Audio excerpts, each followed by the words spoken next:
Hi. In this video, I'd like to begin by reading from Carl Philipp Emanuel's Bach's Versuch, über, wahre, Art das Clavier zu spielen. And I'll be reading the first paragraph from the third section, the drittes Hauptstück, and that's titled Vom Vortrage, and that translates into about performance or about interpretation. And I'm referring to a part of that paragraph, but I thought I'd read the whole thing because I'm nice. And just now to hear Bach's words, and considering their words that not only is Bach a man who speaks with insight, but those words will have resonated in Beethoven's mind as he'd reflect over them, and were words that would have met, or that did meet, Mozart's full and unreserved approval. And I think, it's there's when you hear Bach speak, it's like listening to a man from the future or from the present. You're not listening to a man from the past. And he could as easily be speaking to the YouTube public today as he was to the public then a days in 1750. And I just want to say before I begin, I'll have the English on the screen as I read, that he calls a type of player a treffer. And treffer, if you're translating it into English, you could call it hitter. And what he means is somebody who hits the right notes when they play. And since I don't really have an English equivalent for that, I'll just write on the screen treffer, and I'll have in brackets hitter. So when you see that, you'll know that means that's referring to somebody who hits the right notes. Okay, so this is it, the first paragraph from the drittes Hauptstück vom Vortrage. Es ist unstreitig ein Verurteil, als wenn die Stärke eines Klavieristen in der bloßen Geschwindigkeit bestände. Man kann die fertigsten Finger, einfache und doppelte Triller haben, die Applikatur verstehen, vom Blatt treffen. Es mögen so viele Schlüssel im Laufe des Stückes vorkommen, als sie wollen. Alles ohne viele Mühe aus dem Stegreif transponieren. Decimen, ja Duodecimen greifen. Läufer und Kreuzsprünge von allerlei Arten machen können und was dergleichen mehr ist. Und man kann bei dem allen noch nicht ein deutlicher, ein gefälliger, ein ruhender Klavierist sein. Die Erfahrung lehret es mehr als zu oft, wie die Treffer und geschwinden Spieler von Profession nichts weniger als diese Eigenschaften besitzen.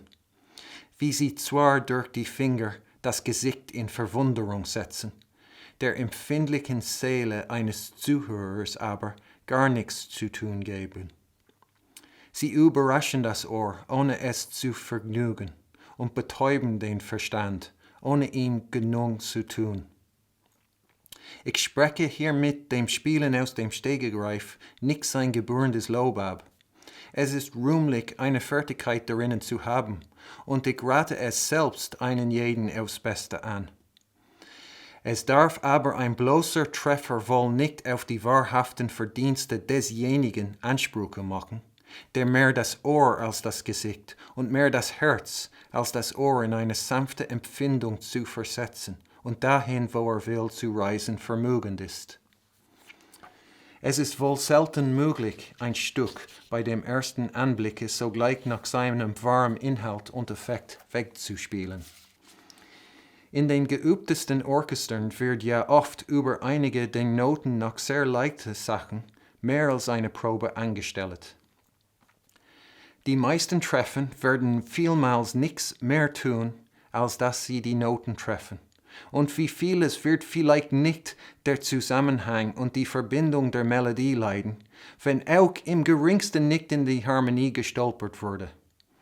Es ist ein Vorzug fürs Klavier, dass man es in der Geschwindigkeit darauf höher als einem anderen Instrument bringen kann. Man muss aber diese Geschwindigkeit nicht missbrauchen.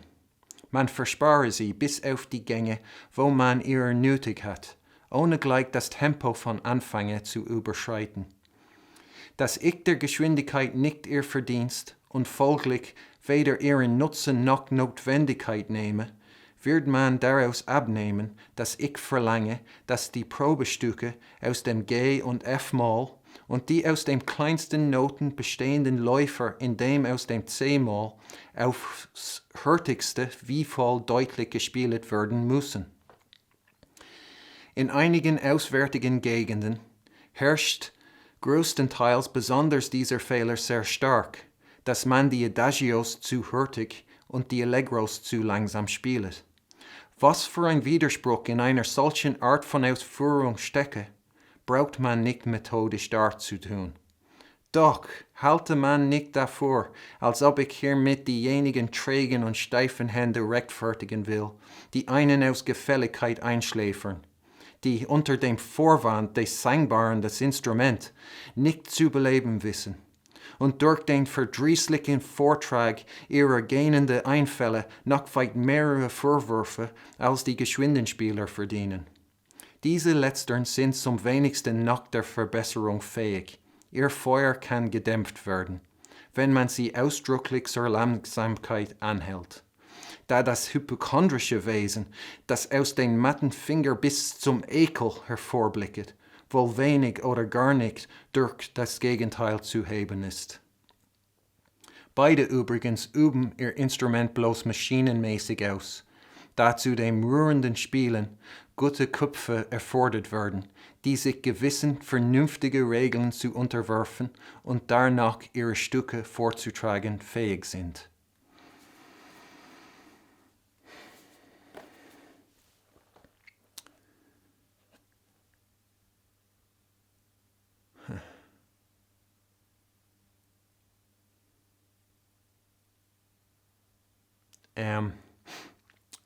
I've heard it said that that a single note in isolation is perfect. That it's only when a second note or more notes are added to that note can one evaluate the note, whether it's too long or too short, too loud, too soft, etc. That you need a second note as a comparison in order to, and that as long as that note is in isolation, it's perfect. Well, I don't think that's true. I know it's not true. And if you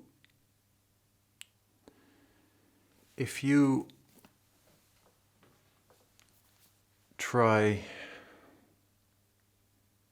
on the piano, if you play a black note with a curved finger,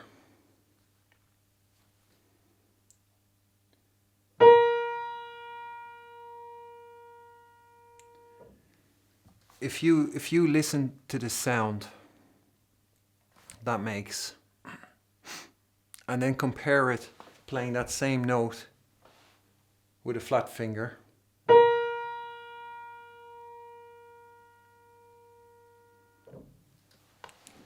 you'll hear a difference. And again, I'm not going to try and make you hear it on the video. So you'll have to try it yourself.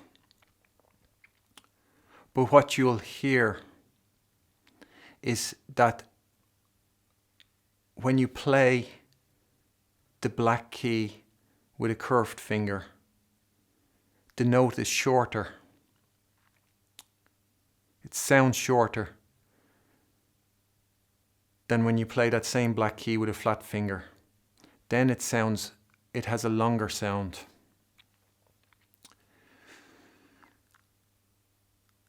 And what is happening when you play the black key with a curved finger, you're pressing down the key faster than when you play it with a flat finger. And so the faster descent, and the way the hammer hits the strings, it affects the vibration of the strings. And so what you have is the hammer hits when you press the key, the black key, with a curved finger, and the black key is depressed too quickly. The way the hammer hits the strings, it's causing a surge in vibrations at the beginning, and then that kind of chokes the sound, and it dies out. And when you press it with a flat finger, you're pressing it slower. And when the hammer hits the keys, it's hitting it at a different moment. It's creating different vibrations that are more consistent. And so the sound is more even. The vibrations are more even. There's not this sudden surge and a choke. It sort of hits the sweet spot. And the vibrations, they're a lot more gradual. And that affects the sound. And it's the same with the white keys. You can try this at home or yourself on the piano. If you press the white key with a flat finger,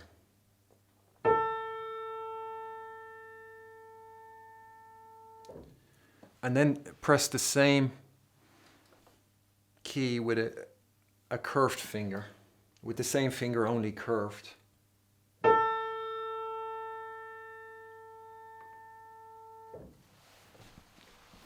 you'll as well hear the difference. And what happens is when you press the white key with a flat finger, you're depressing the key slower than if you press it with a curved finger. And what happens when you press the key slower and the hammer hits the strings as a result is that you get a dull sound. And it's not vibrating them enough to begin with, whereas with the black key with a curved finger it's vibrating them too much. With this one it's not vibrating them up, so there's a delay before the sound settles. So it's slow to sound the note. Whereas when you press it with a curved finger, you can hear the sound is brighter and it's more immediate. And again, that's the sweet spot where the vibrations are just right. And I know what I'm telling you is correct, but I don't have the physics. So maybe there's some, it exists, and the explanation exists. So it just, if it's not out there, well then it just hasn't been found, but it's there. And so maybe, I don't know, it doesn't matter. So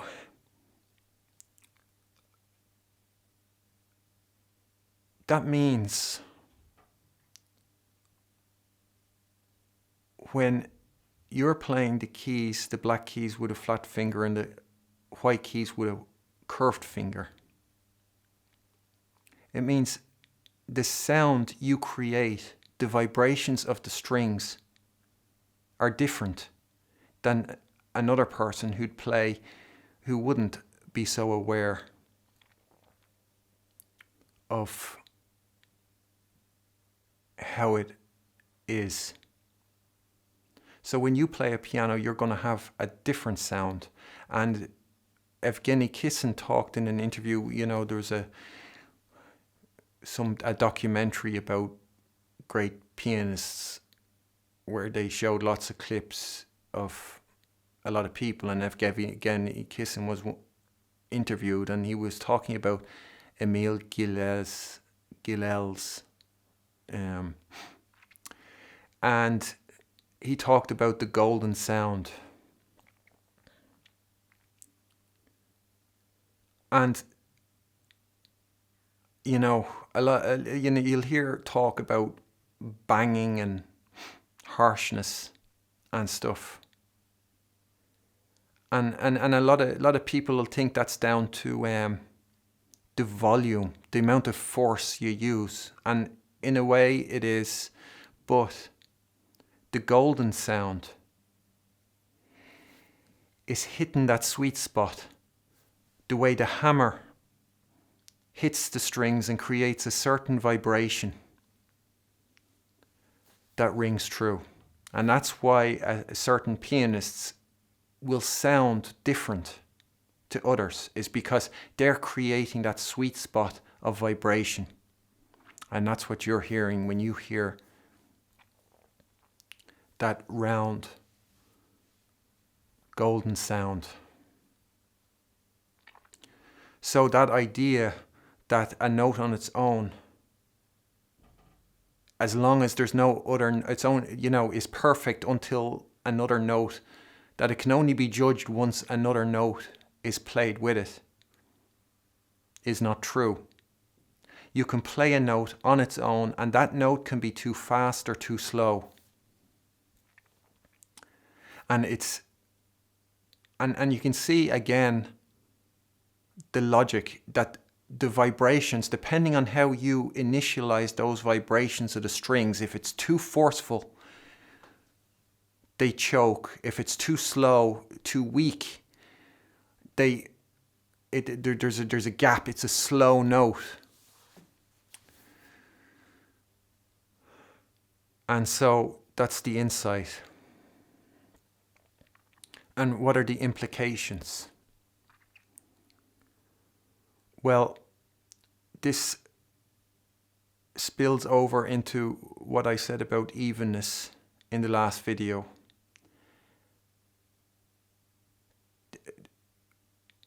They share this same implication, and one is from the rhythm.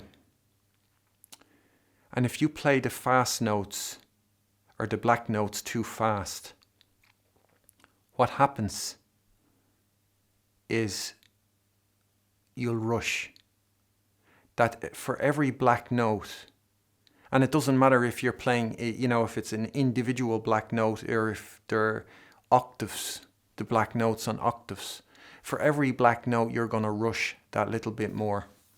And that's why it can feel when you're playing Beethoven that you'd be, racing on. It's because for every black note you're playing too quickly. Your tempo is upping. It's starting to run away. And I have come to notice in the last years that a lot of problem with playing is, I notice myself that when people play who don't have virtuosity,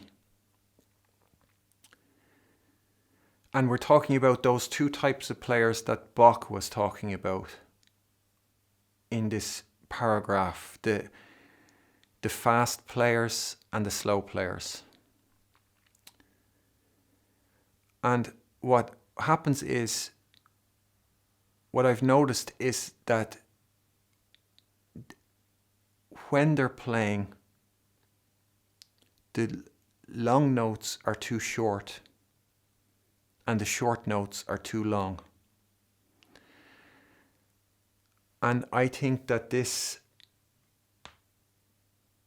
phenomenon that you're playing the black keys too quickly and the white keys too slowly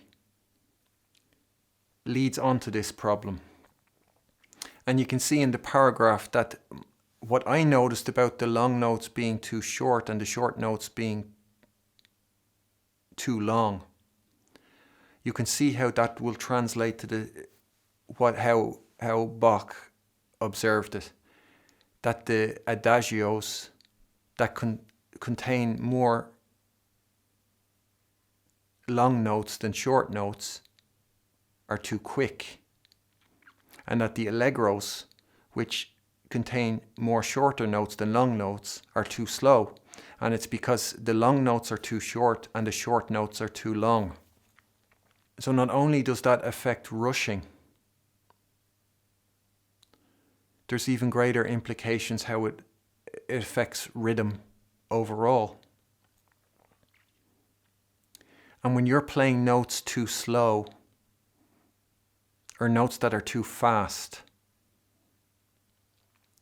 you have no hope of tapping in to that profound sense of rhythm that's inside of you. Because you're always the piano never gives voice to it. And so if you play, like I've been saying in these videos, you will notice your sense of rhythm evolving, progressing and changing. And it'll be, you're going to enjoy it, because it's a great feeling. There was something else that Bach wrote in this section from Vorträge, and it's in the 4th paragraph. And he's talking about the roundness, basically the golden sound. And then he says, Man muss aber zu dem Ende die Beschaffenheit desjenigen Instruments, worauf man spielet, wohl untersuchen, damit man es weder zu wenig noch zu viel angreife. Manches Klavier gibt nicht eher seinen vollkommenen und reinen Ton von sich, als wenn man es stark angreift. Ein anderes wiederum muss sehr geschont werden, oder man übertreibt das Ansprechen des Tons. So, one might read that and think that that's not relevant for us anymore. What he says there, that was relevant back then when there were so many different types of keyboard instrument, like a harpsichord and clavichord, and piano, the forte piano, which was new. And so you might discount that. But that exercise there, or that experiment, when you play the notes and listen and hear the difference in the sound quality, and understand that that is actually a physical phenomenon, that exists. It's not just perception, it exists. That Bach advises the exact same thing to do, to listen and find out, produce the best tone. And that means creating those vibrations with the hammer hitting the string that create the most even sound. And that under your hands, with that insight that I'm providing, you will create the best sound that your piano is able to produce. And the two types of piano player that Bach describes,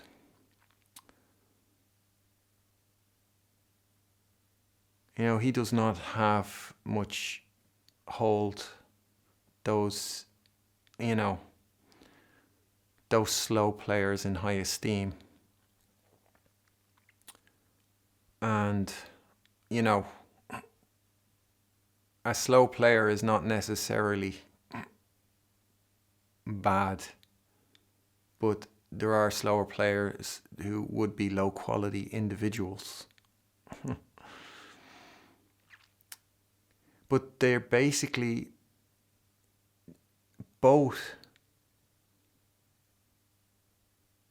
are suffering from each side of the same problem. Either, they play with curved fingers, which means they start to play fast, uncontrollably. And they're rather speed players. And then there's the others. If they're playing rather with flatter fingers, they're slow players. And all those white notes, they'll be slow. I have in my novel where Devlin he's trying to practice a run, and he's imagining all the way they like to strum the fingers and grouping them, and to try and get the run sounding fast. And you couldn't understand it, that he'd do the flick, like that, and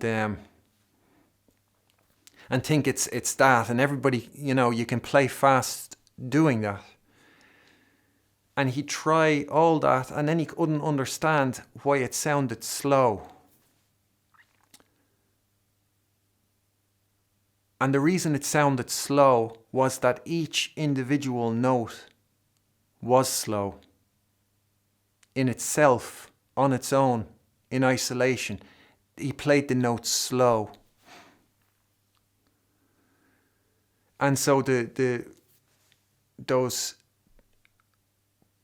players that Bach describes, the slow version, they are playing with rather flat fingers. They're playing those notes slowly, and it's making them slow overall. Whereas the others are playing the white notes fast, but they're playing the black notes too fast as well, which makes them race. And so neither is. I disagree with Bach there, that I can help the slow players be fast players, and I can help the fast players. And what Bach says as well in an annotation here at the back, when he talks about trying the instrument, you can see how relevant that is. With that insight now, you're getting to know your instrument, and you're realizing that you can produce a better sound, a concrete, explained by physics, better sound with the speed you depress the key.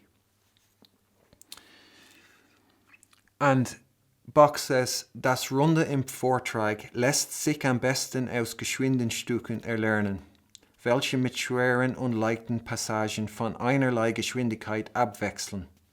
Man wird oft Spieler finden, welche wegen ihrer Faustfertigkeit die ersten Reine herausbringen, die letztern aber undeutlich machen, weil sie ihre Finger nicht in ihrer Gewalt haben. Bei der Leichtigkeit wird ihnen die Zeit zu lang. Sie übereilen sich und fahren darüber hin. So what's happening is, just as I say, they're playing the long notes too short and the short notes too long. And what they do not possess, what neither possesses, is this element of virtuosity that I described in my video about finger position and the virtuosity paradox, is that everything you play, especially when it's something simple, will feel like it's the only thing in the world you can possibly play. And what Bach is describing is two types of players, neither of which possess virtuosity. And you might think I'm contradicting myself with what I said in the last video about how position of the finger and distance is a way to eliminate unevenness at the piano, and that the fingers all travel at the same speed. Well, to answer that, I'd refer you to the example I gave in my video about posture and position at the piano. And the example was in defense of sitting low at the piano. And I said about punching your palm, that when the hand is here and you punch it, and then if you punch it again when the hand is here, and if you try that yourself, you will notice a different, even though you're punching with the same force both times, you'll notice a difference in the impact of the fist. And what is happening is, when the fist hits the hand when it's here, its speed is greater at this point than when it travels further and hits the hand here. So it's traveling faster at this point than it is at this point.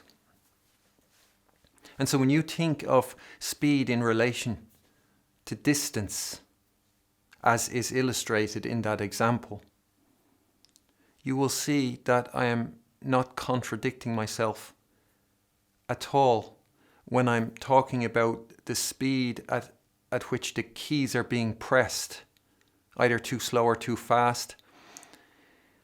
And what I said about distance and the fingers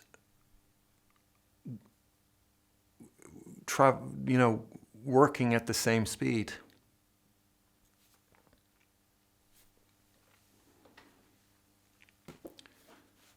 I want to end the video by reading another paragraph from that drittes Hauptstück vom Vortrage, and it's paragraph number 6.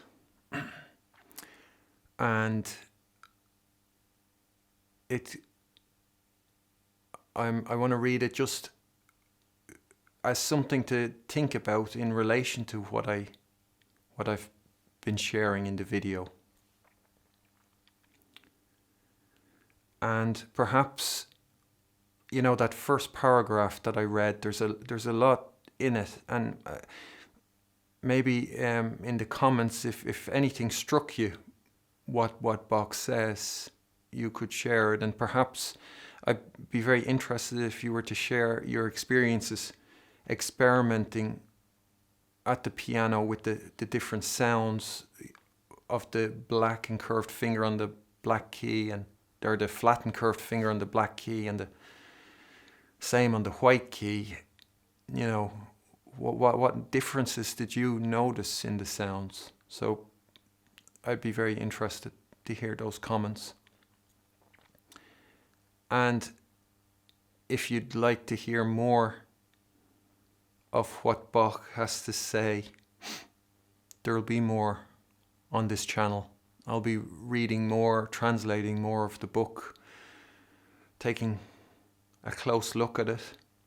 So if you're interested in that, please subscribe and press the notification bell, and perhaps as well you could give the video a like, which would help.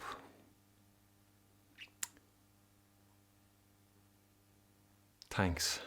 And this is the paragraph 6 from page 118 from Karl Philipp Emanuel's Versuch, über, wahre, Art das Clavier zu spielen. Einige Personen spielen klebrig, als wenn sie Leim zwischen den Fingern hätten. Ihr Anschlag ist zu lang, indem sie die Noten über die Zeit liegen lassen. Andere haben es verbessern wollen und spielen zu kurz, als wenn die Tasten glühend wären. Es tut aber auch schlecht.